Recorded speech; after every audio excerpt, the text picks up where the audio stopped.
What's up everyone, welcome back to LaceUp channel. My name is Mickey. In today's video, I'm going to tell you everything there is to know about cross-docking. What is cross-docking? How to implement cross-docking in your business? Why is it important? And last but not least, how one of my customers uses cross-docking every single day to exponentially increase the productivity of their warehouse. Anyways, let's get right into it. So what is cross-docking? Cross-docking is the process of unloading inbound product from your vendors, moving it across your dock, and staging it for shipment that same day. It's like a relay race. You're gonna take your pallet jack, go on your vendor's truck, take the pallet off, cross-reference the quantities and make sure that those quantities are correct, and later redirect that pallet to where it needs to be staged to go immediately on a truck for delivery. Now, my customers that do cross-docking, they do it for a couple reasons. The first reason they do it is to minimize the carrying costs for inventory. When you cross-dock, you don't have to put the product away, you don't have to inventory, you don't have to do any of the complex processes associated with carrying inventory. But not just that, it makes your employees exponentially more productive because the tasks that they have to do become exponentially less complicated. And last but not least, cross-docking optimizes the warehouse. Now, before we really dive into those three benefits, which we'll cover later in the video, let's get into what you actually need to cross-dock. The first requirement for cross-docking is vendor lead times. Vendor lead times are the time that your vendor needs to be able to ship purchase orders to you. You need to establish a short enough lead time with a vendor that's close enough in proximity to be able to deliver those orders in time so that you can cross-dock them and get them out for shipment as soon as possible. Now, this may alter the way that you do your ordering and fulfillment. You might be on a model where you order on Monday and deliver on Tuesday. You might want to switch to ordering on Monday, delivering on Wednesday, so that that vendor has enough time to fulfill the orders to you so that you can get them loaded onto the truck for cross-docking. Now, don't get me wrong, I do have a customer that's able to have their vendor cross-dock in just one day of lead time.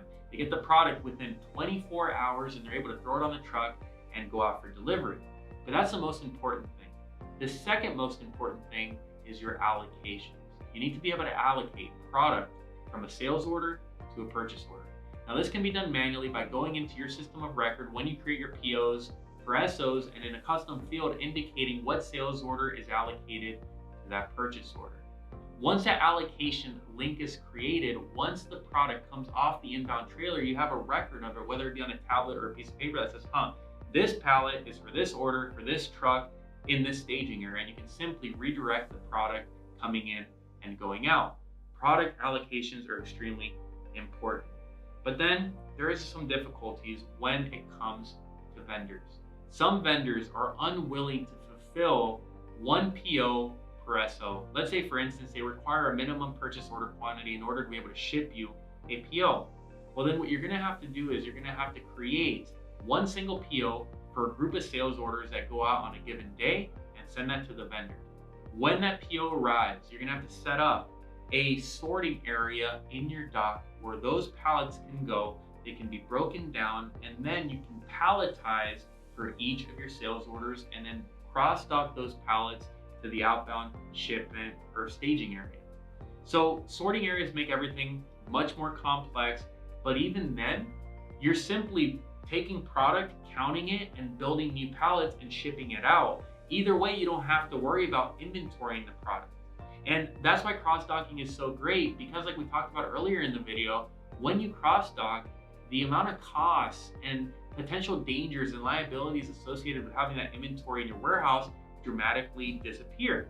So because you don't have to inventory the product anymore, you don't have to worry about your people messing it up, you don't have to worry about product going bad, you don't have to worry about shrinkage, you don't have to worry about all of the things that could occur in your warehouse, which means that now those costs that are affecting your P&L, that net income on your P&L, they disappear.